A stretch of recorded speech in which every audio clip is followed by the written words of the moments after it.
And as I said, it helps me afterwards. Oh, messages. Okay, right. Thanks. Yeah, I'm learning more. Ah, finally. Okay, the recording is finally on. Okay. Okay, so welcome everybody. It's a little bit strange talking to just a screen rather than real people. But yeah, that's why I like people popping up on the chat, so that's helpful. Okay, so I'm going to just quickly tell you what I'm going to do, how this is going to work, and then we'll get on with it. So first of all, I'm going to give you some information about the different courses that are available. Just so then you're in a bit of a better position to make a fully informed decision. I have attached to the calendar invitation 2 documents, which you can, they're quite, well, actually, they're shorter than they could be. They're basically summaries of the subject guides for English B and English Language and Literature A and English Literature A. Inside Literature A, you will find a section in the whole subject guide on the self-taught course. There are separate presentations on all of these things, on literature, literature and performance, the self-taught courses, English B, and so on. So you can, I think you should pay attention to all of them, but I'm just going to give you a quick overview. Then I'm going to go into more detail about the language and literature course. Then I'm going to invite the second years, the DP2s, to join in and say a few things about how it's been for them studying this course. Then I would like to hear if you had any questions at that point. Then we will do a little activity and then we'll finish. And then if there's any questions that you think of and you didn't get a chance to ask them, then just send me an email. My name's Suzanne, in case you're not sure. So then, the different courses. There are, oh, sorry, I didn't finish what I was saying. Yeah, so those documents that you can find, they're basically extracts. It's a shorter version of the subject guide. So, it sums up the most important things that you're likely to want to know about. So if you want to have more written detail, that's available for you afterwards. Okay, so first of all, I'm just going to do a quick comparison between English A and English B. Okay, because the first thing that people need to be really clear about is that there's kind of mythology and rumors about the differences between taking an A course and taking a B course as far as our university applications are concerned. Some people think, which isn't true, that if you do English A, you do not have to do a language proficiency test when you're applying to your university. And if you take English B, then you do have to do that. Now, that's not true, okay? There are different requirements to prove your English proficiency, and those depend on the course you want to do at university, and they depend on the institution itself. I'll just give you some examples.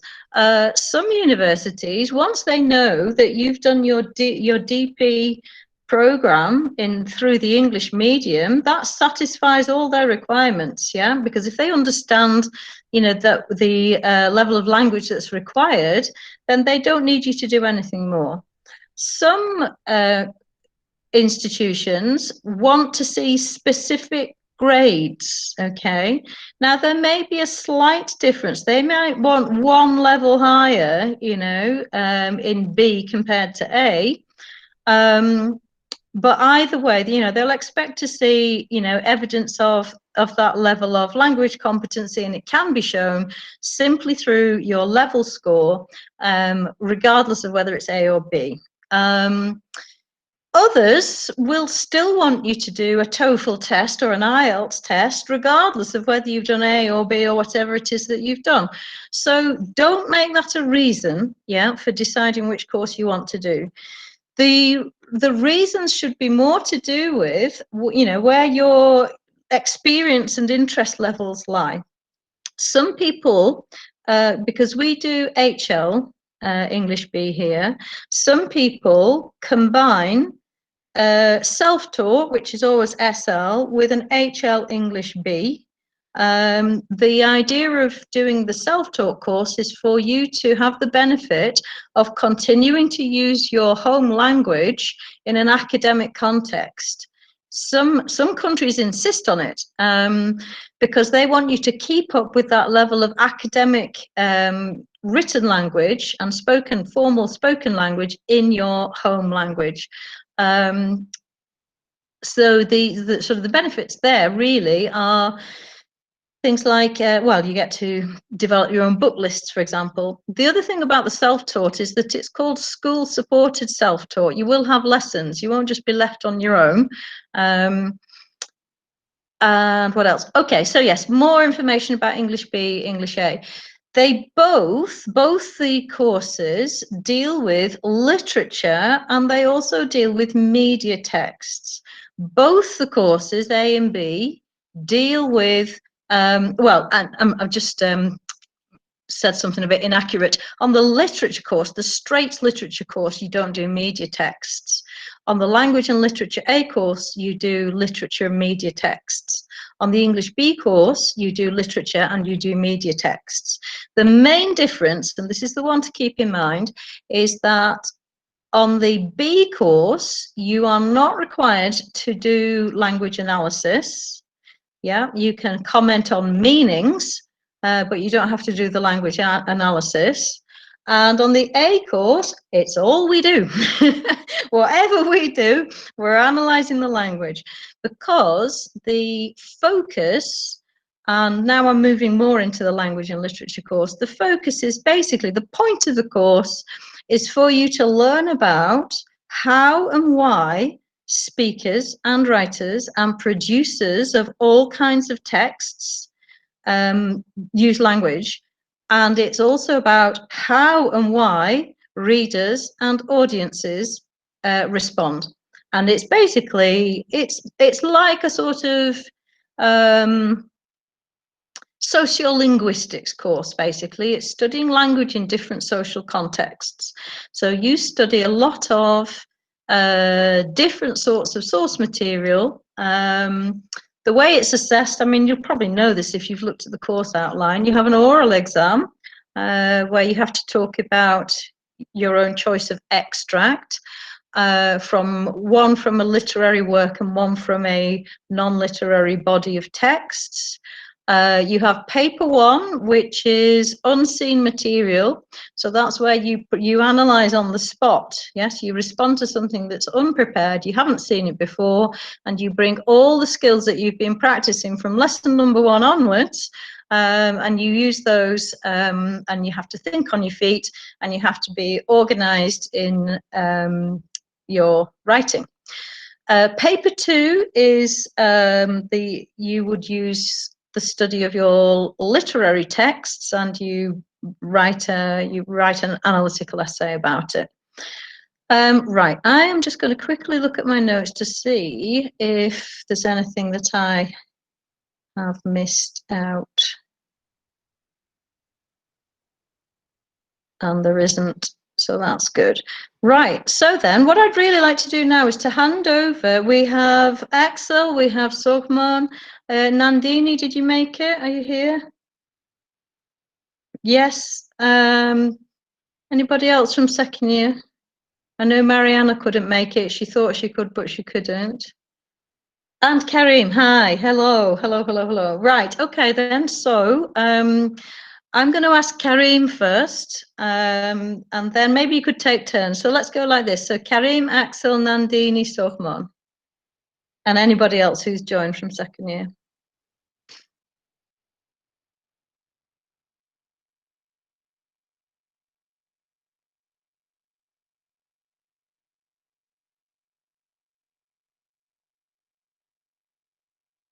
Karim, what are you doing, mate?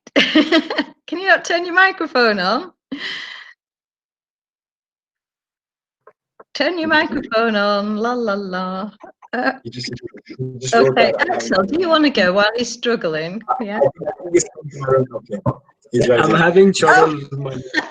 Okay. All right, sit together, talk together. That's better. All right, I'm going to turn my mic off. If it's okay.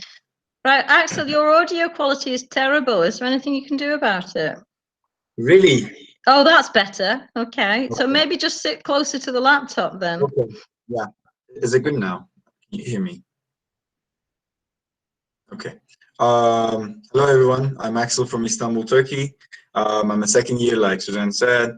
I take my courses English, Lang and Lit SL, and I actually, when I first came here with, I hadn't thought about having an HL, but then, like you did today, I had a test with Indian Tigers. I hope it went well with you too.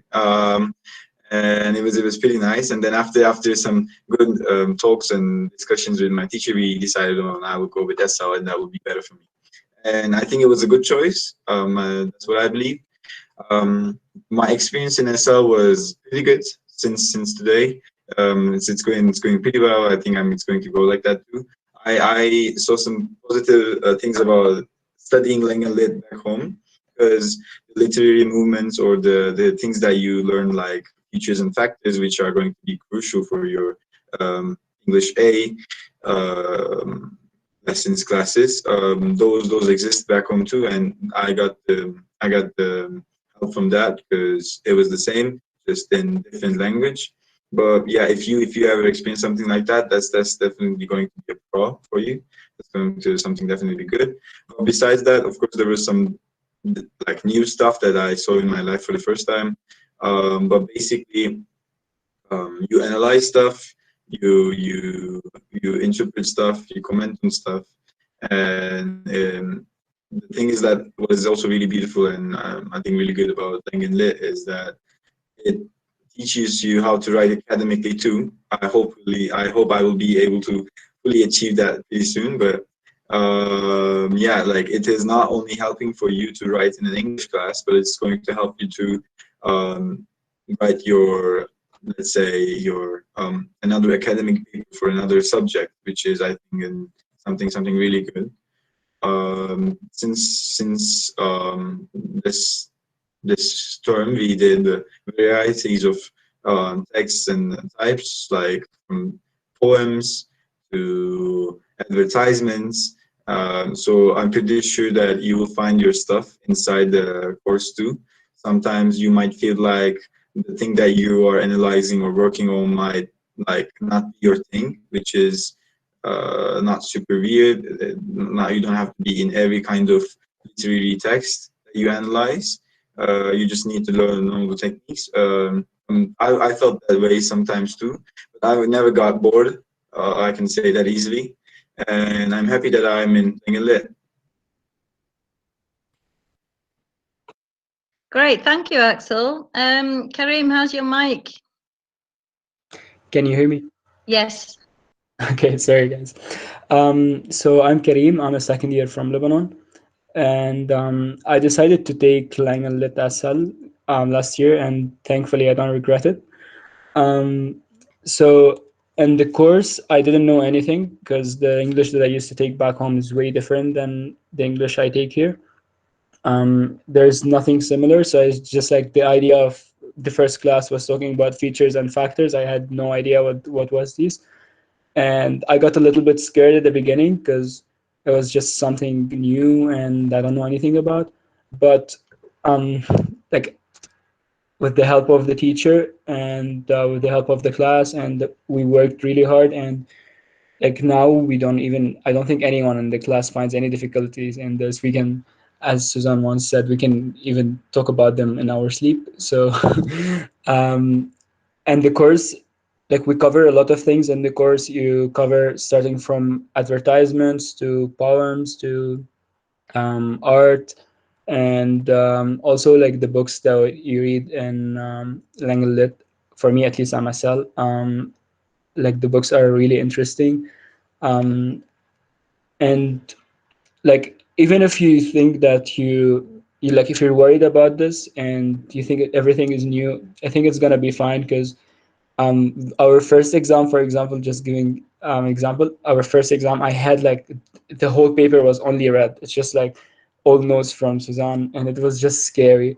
And like we look at the last exam that we did, and just you compare the two papers, you start laughing. We're like, did I really do that? Like, did I really not know how to do such things? So yeah, that's it. Right, I think I just need to explain that a bit because it sounds like it was a bigger disaster than it actually was. What they're both talking about is the adjustment process, and your teachers know that you have to go through this adjustment process. So it wasn't an exam, it was your first piece of writing, it was your piece of homework, it wasn't an exam, so you're being dramatic.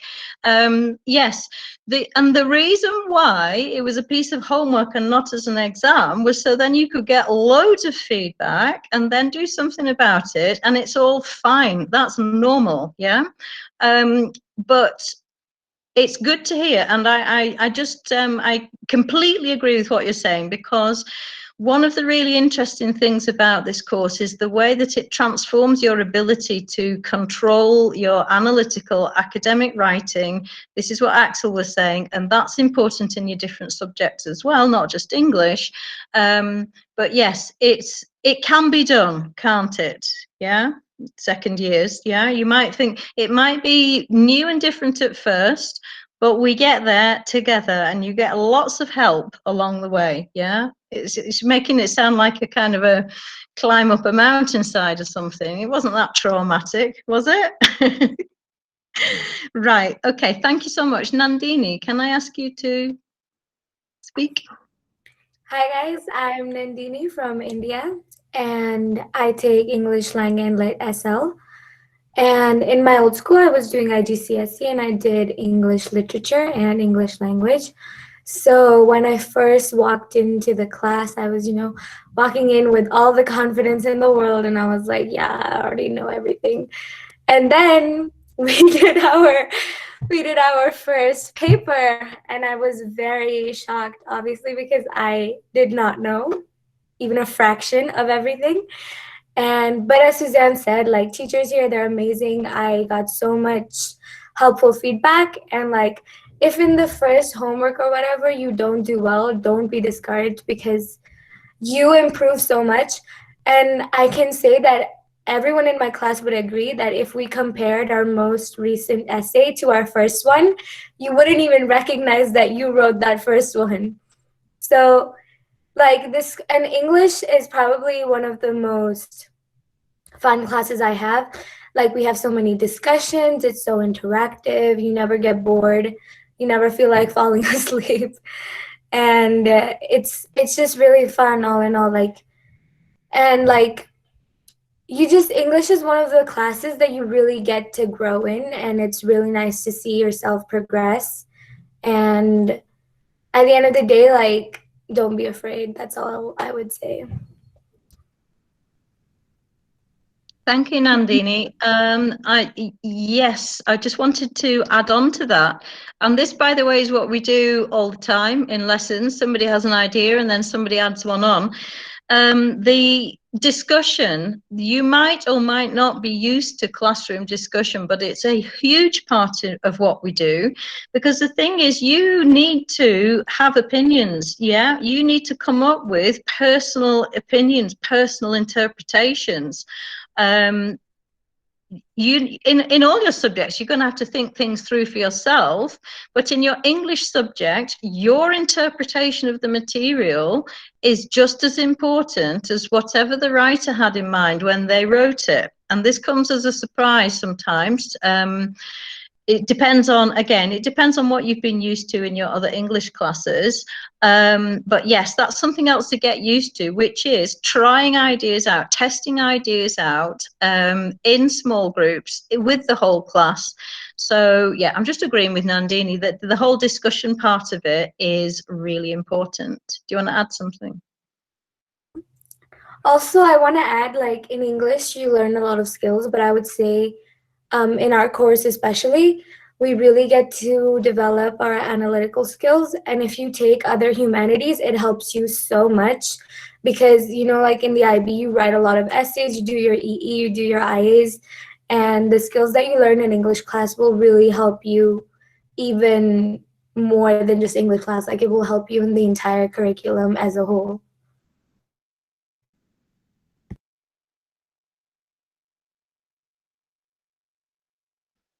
Sorry, my cursor disappeared. Thank you so much, Nandini. Sohman, would you like to speak? Yes. Everyone talked about the academic part of it. I want to talk about everyday part of it. Like, okay, I am Solomon. I am from Syria. Um, so I like in Syria, English is super easy. We didn't do anything like that. Even my mother language, we didn't do that in Arabic. So it was super new to me. Um, but then we had a smoothie, so a smoothie packet, and then we had to analyze it. That was in the beginning of last year until my friend was traveling in an airport, and then she saw the same smoothie, and we started analyzing it all the time, and then saying, "Oh, this has this because of this," and then it just helps you in everyday life, like to see the products, to see how they can be analyzed, even ads, anything, literally anything you see around you. In literature too, you can choose maybe better if you know what's um like what do you like what type of writing do you like. Yeah. Yes, and to add on to that, yes, this does happen. You know, people start spotting things about. I think the example I might have used in class was, you know when you're really getting the bug of analysis when you're, I don't know, washing your hair in the shower and you start analysing the graphology in the language of your shampoo bottle, kind of thing. And the Lang Lit course. What it has that the literature course doesn't is the kind of everyday texts that we're being bombarded with. That's the main difference, yeah? If you love to read books, well, you will be reading literature in the Lang Lit course. If you love reading books, literature, by the way, this can also be, some people see it as a kind of, oh, I don't know, kind of an elite subject, and it's only for, you know, people who are already dead keen on analysing literature. In some ways, the literature course is easier to deal with because your approach is fairly similar. For the language and literature, the approach is actually, you have lots and lots of different frameworks to use.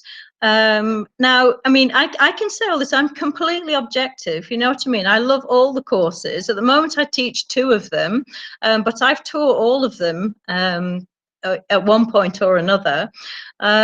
So yeah, if you don't like reading books, literature is probably not for you. Okay. I think time's getting on. I think we should probably let first years ask questions. So if you want to ask a question, just open your mic and start talking, yeah, because there are so many of you. Would you be able to tell us what books we might be reading in English Lang and Lit for this year? Susanna, you are muted. Turn your microphone back on. Thanks. No, I'm not going to give you a book list now because your teacher chooses those books. Yeah. The way I go about it when I'm teaching this course, or if I was teaching the literature course, is there are certain requirements that we have to meet. You know, we have to have a balance between certain things like the genre, the place where it was published, the time, you know, which century, etc. So we have to satisfy those requirements, but we also try to choose things that books that go together for some reason, and also books that we think that the class is interested in. So for the class, for the people who are talking at the moment, yeah, so Nandini, Axel, Sohman, Karim, I made some decisions at the beginning, but other decisions I made once I got to know them better because I thought they would, you know, respond well to them. I mean, I can tell. Oh, and the other thing is that for the non-literary works, the students, you get the opportunity to choose your own bodies of non-literary texts to study. Yeah, I provide you with some as a starting point, or your teacher, whoever will be teaching you, and then you know, you use that as an example, and then you go and research your own. What I can tell you is that it will be a mixture, like I said, it'll be a mixture of genre. So you would have some prose, you would have poetry, probably, you would have maybe a play, a drama piece. Because if you're doing, and also you get, if you're doing HL Langlit, you get 6 choices. There are 6 literature texts. For the SL class, there's 4 choices, okay, because there's less time. So yes, that wasn't really what you wanted to hear, but I hope it gives you a hope it gives you a picture. No, it's fine. And Is that course, okay? how Okay. would you say that the English Language Lit course embodies and pushes through the UWC values? Like, do we have the opportunity to discuss UWC values, say, through the books that we read and through discussions we have in class? Does it 100%, 100%. Every single lesson, everything important that we talk about, and also the IB course themes, the IB concepts, the IB global issues that you have to use to organize your oral test, for example. When you do your oral exam, you choose which extracts you're going to use, and you get to choose some of the texts.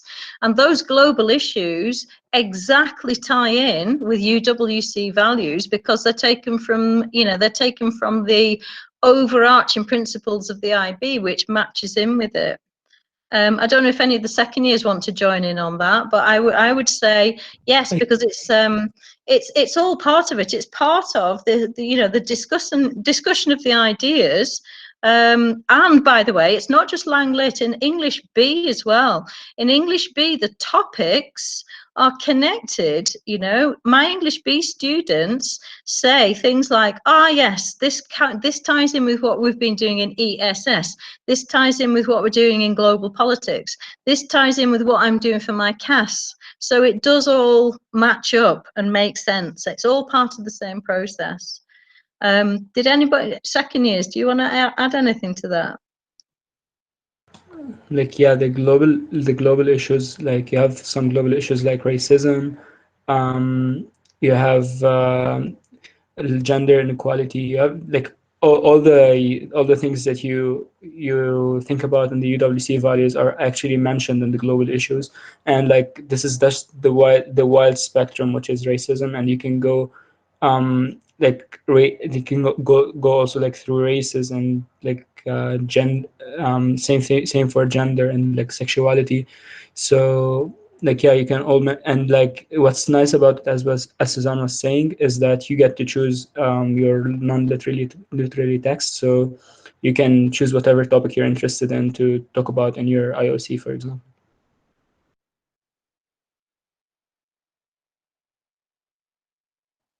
Okay, thank you. Any more questions? Firsties? If you don't at the moment, because I mean, we've only got until 4 o'clock, and I did have a little activity lined up just to give you an idea of the sort of things that would happen in class.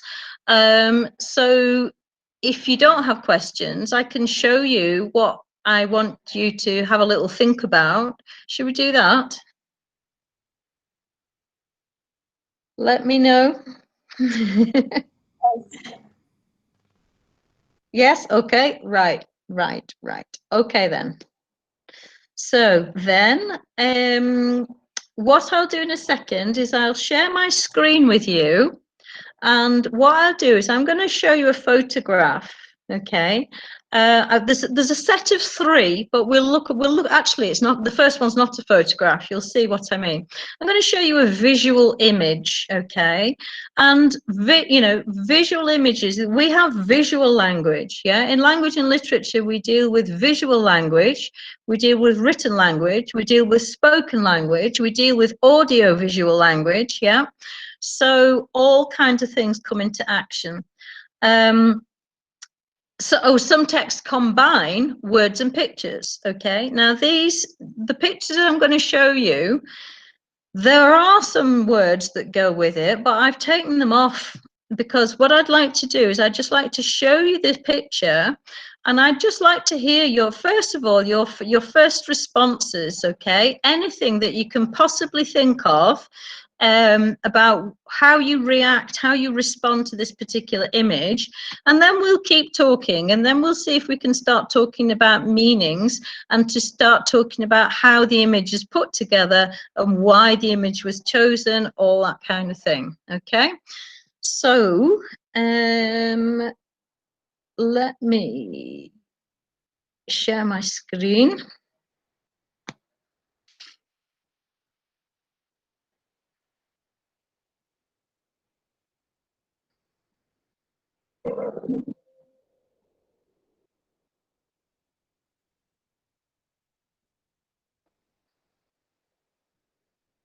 So we'll go for this one first. Okay. So what I'd like you to do is have a look, have a think, and any first impressions. This is what would happen in a class, yes? We would read something or we would look at something, and then you would just tell the class what you thought, what it made you think of, what ideas or feelings it put into your mind, okay? So I'm just playing for time a bit here because I'm going to stop sharing it in a few seconds. I'll give you about 15 more seconds to just have a good hard look at that. If you were in a normal class, of course, we would have it on the projector, or you might have it in front of you. So we wouldn't have to turn off, but just for convenience, just so then I can see who's wanting to join in. All right, okay, I'm going to turn that off. I have an opinion. Can I start? Please do. Who's speaking? I can just see Kay in a circle. Oh, it's Christina. Your name's at the bottom. It describes me a little bit modern society because this dark things, it's like rain, and it reminds me of a lot of information we have every day, like we accept every day. Oh, sorry, please. It's okay.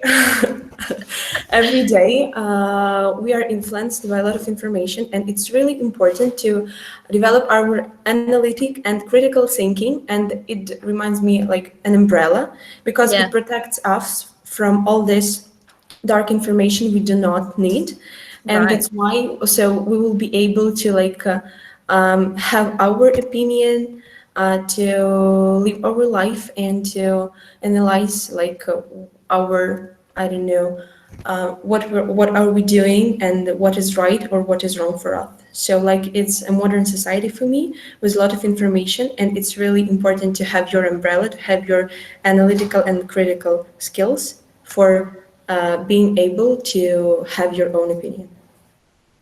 Thank you, Christina. That was really interesting, because what you're getting from that is that the rain coming down, you said dark, okay? You spotted that it was dark. So you're talking about images of protection, yeah? You're talking about having tools, to be able to deal with being bombarded by all the information that comes flying at us in the modern world. Thank you so much. It's possible to have a completely different response to that picture. Does anybody else have something either to carry on from what Christina said or something different? I have something a bit different. Sure, yes. Max. Yeah. I thought that the rain, which looked a bit like blood, was mostly information that is very important to us, but the person with the umbrella doesn't want to acknowledge it because it doesn't affect that person. And they just go along with their briefcase to work and to their normal life, not noticing the problems that are all around them. Ah, And okay. it's a bit of a different view of the information that is around us in the modern world as well. I If I see. Yes. So it. Sorry, you have Max. You have some similarities to Christina's idea. Yes, about this idea about the rain representing information in the modern world. But you're also talking about how people maybe turn a blind eye to things that they should pay more attention to. So you have some similarities. You have some differences in your observations there. Okay. Who else wants to say something? may I add something? Of course. So I would like to take off from Max's point of view. So this is the umbrella showing somebody in their comfort zone who, Okay. like you said, is blocking everything else out, which is uncomfortable and which is trying to challenge their daily life. But slowly, slowly, the umbrella won't be able to hold up the torrents of rain would just keep on coming in. Great, thank you. Oh no, what you've done, Elena, is you've pulled together two threads there, yes, from what Christina and Max were saying. Okay, this is how it works. Yeah, we give each other ideas and suggestions. Anybody else? Anybody else want to ask something? I'm going to throw something else into the mixture in a minute. Okay, what if I told you that that picture was used in a newspaper article about problems with family relationships? Would that change the way that you looked at it? Of course. Yeah? No? Yes? I don't know. Am I on it? Okay. Okay. Oh, sorry. Oh, Misaki, let's hear from Misaki. I haven't heard your voice yet. Go. Okay. Okay, thank you. I just, the man in the middle is the businessman, and the rain. Right. They're using power tools outside my window, and also your audio is quite low, Misaki, so I can hardly hear. Can you say it again? And it's the. Oh, okay. Can you hear? Yes, that's much better. Yes, much better. Oh, Yes. gone again. Okay. So I thought that the man in the middle is a businessman. Okay. Misaki, your picture is frozen and your audio is really weak. I don't know if it's just me or if anybody else has got better reception. Okay, so do you know what? I do you know what I'd thought like you the to rain. try, Misaki? Can you put it in the chat? Yeah. Could you just quickly put what you're trying to tell us in the chat so then we can read it? Okay. Okay. In the meantime, is there anybody else who wanted to add?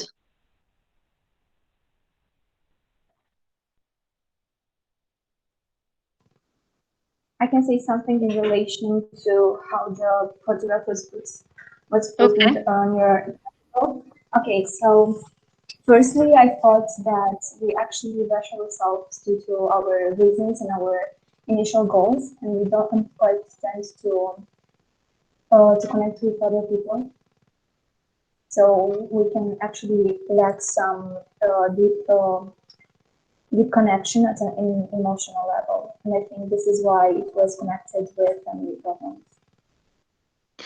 Absolutely. Yes, we can make this work as well. Right. I do want to hear Misaki's opinion, but so Misaki, if you could type it into the chat, yeah, then we can read it. Did anybody notice in that short time I let you see it? That's weird. We don't normally do it that way. Did anybody notice about the way that image has been made? Yeah, about the medium. Do you know what I'm talking about? How is it? How is that picture made? Do you want me to flash it up on the screen again? Speak to me, yes or no? Do you want to see it again? Yes, please. Wait. Okay, right, Misaki. What I thought is that rain with the black and white color represents the depression that a businessman in the middle is having with his family. Yeah, absolutely. Because the fact that it's black and white, another way we can call this is monochrome. Yeah, we've got the colors taken out. So that choice in itself means something important. Okay. All right, so let's carry on. Oh, wait. There we go. Yeah, so you're talking about this rain. Did you notice about, I'm going to show it again. All right. Oops.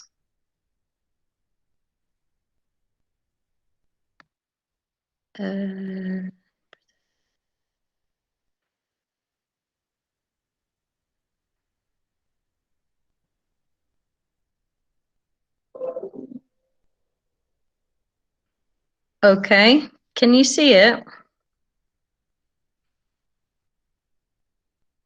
Yeah. So the briefcase is possibly, and the shoes and the clothes, that's possibly what gave Misaki her idea, yes? So it's to do with the objects that are being shown in the image that allows you to perhaps construct your interpretation, of what we've got. Okay, so I'm going to stop sharing. Anybody got any comments on how the image was made, the methods, the techniques, the medium?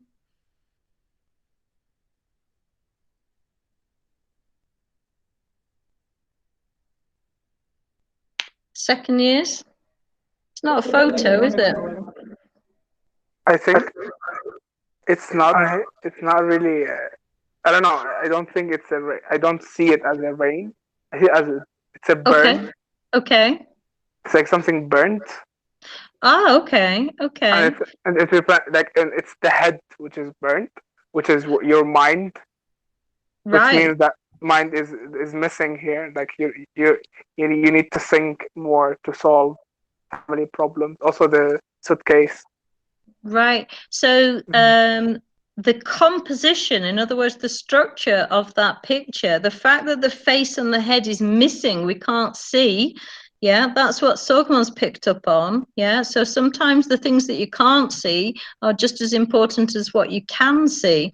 And this idea of burnt, maybe because it's black and white, so if you scorch or burn a piece of paper, then sometimes you get, did you notice that the color seemed to be spreading out in a particular way? Nandini, your mic is on. Does that mean you got a comment? Yeah, I saw it as a painting. Right. So some like watercolors, and that could be some way of expressing their emotions through art. Right. And the painting is showing how they feel out in society. Right. Yes. Watercolor. Yes, I think it's. I don't know. I've not checked this, but just by looking at it, because it was an online, it was an electronic copy of a print version of something which I think you're right, Nandini. It was either watercolor or ink. Okay. Now, anybody who knows anything about those choices knows that they're very fluid. Okay, so that's why you've got all those streaks pouring down and they're spreading in a particular way. And even the umbrella is blurred on the top. Okay, so by having things blurred and out of focus, again, that tells you something. And okay, emotions. So then what we would do is then we would continue to talk about which emotions are represented. And we'd keep going for much longer than we have time for today, because it is about, it's exactly 4 o'clock. So what I'd like to do is I would like to say that discussion really isn't finished, okay? Not only because there are 2 more pictures, and not only because there's a text to look at to see what goes with it, but we don't have time today. But that was just, the point of this is to give you a taster, yeah? To just a little appetizer, yeah? So then you can see the sorts of things that we would be looking at, the sorts of things that we will be sharing. So, are there any final questions at the moment from first years? If so, maybe perhaps what you could do, because I need to wrap this up a bit, because people have other commitments. If you do have other questions, just send me an email, okay? And I would like to finish by saying thank you very much to the second years, because we can't do this on our own, yeah? I couldn't have that conversation on my own, yeah? I need your ideas. And thank you very much to the people who were brave and suggested ideas from first years. It's particularly awkward, I think, when we're trying to do it online. So thank you very much. And also thank you very much for everybody who was participating by listening, okay? All right, so I will turn off the recording.